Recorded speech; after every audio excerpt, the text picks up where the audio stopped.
अभी वो इमरान खान है। आइए आपको दिखाते हैं।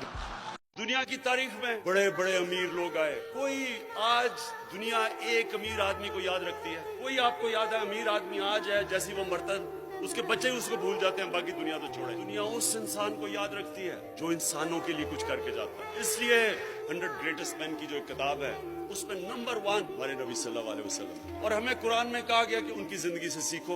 तो उनकी जिंदगी क्या थी? अगर आपने बड़ा इंसान बनना है तो उनकी जिंदगी को बार बार पढ़ो, समझो वो क्या है, क्या चीज थी उनमें, क्या क्या क्वालिटीज थी तो उन्होंने दुनिया की तारीख ही बदल के रख दी। अल्लाह ने उनको अपना हबीब का, उन्होंने कहा उनकी जिंदगी से सीखो। हम जब बड़े थे हमारे और रोल मॉडल्स थे, मेरे क्रिकेट के रोल मॉडल्स थे और रास्ते में रोल मॉडल्स बनते आए, पॉप स्टार्स थे वगैरह वगैरह। अभी भी लोग जो बिजनेस में होते हैं वो बिल गेट्स को रोल मॉडल बना लेते हैं या और स्टीव जॉब्स वगैरह वगैरह। लेकिन ये याद रखें कि ये कोई भी उनके पैर की मिट्टी के भी बराबर नहीं पहुंच सकता है। अब ये याद रखें कि उनकी जो जिंदगी है वो दुनिया, वो तारीख का हिस्सा है, हिस्ट्री का हिस्सा है। हमें पता है वो कब पैदा हुए, कब उन्हें हिजरत की, कब इस दुनिया से पर्दा किया, एक एक डेट पता है हमें। अब मैं आपको उन डेट से बता रहा हूँ। मैं क्यों कहता हूँ कि कोई उनका मुकाबला नहीं कर सकता। 625 में जंग बदर होती है, मुसलमान सिर्फ 313 लड़ने वाले, उनमें से सबके पास तलवारें भी नहीं थी। और 636 11 साल के बाद वही मदीना के रियासत के मुसलमान जो उस वक्त की सुपर पावर थी रोमन एम्पायर,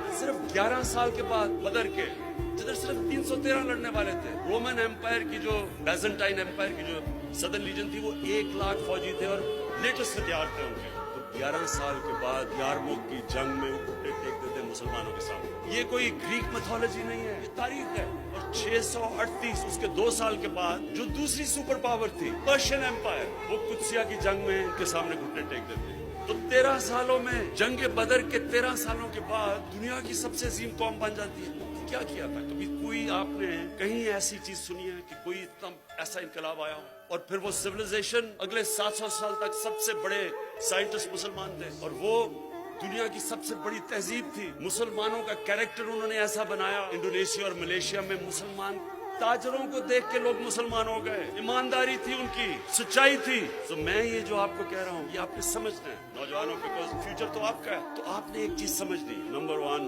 सबसे इम्पोर्टेंट चीज ये है कि हमारे नबी सल्लल्लाहु अलैहि वसल्लम ने इंसानों को बदला। और कुरान की आयत है कि मैं कभी किसी कौम की हालत नहीं बदलता जब तक वो कौम खुद अपनी हालत बदलने की कोशिश ना करे। यानी कि अगर हमने नया पाकिस्तान बनाना है तो हुकूमत एक तरफ कोशिश करेगी और कौम दूसरी तरफ कोशिश करेगी, मिलके नया पाकिस्तान बनेगा। हमने उनकी जिंदगी से क्या सीखा? मदीना की रियासत पहले दिन मदीना की रियासत नहीं बन गई, पहले दिन से जद्दोजहद शुरू हुई, आहिस्ता आहिस्ता चेंज लेके आए। पहले दिन वो चेंज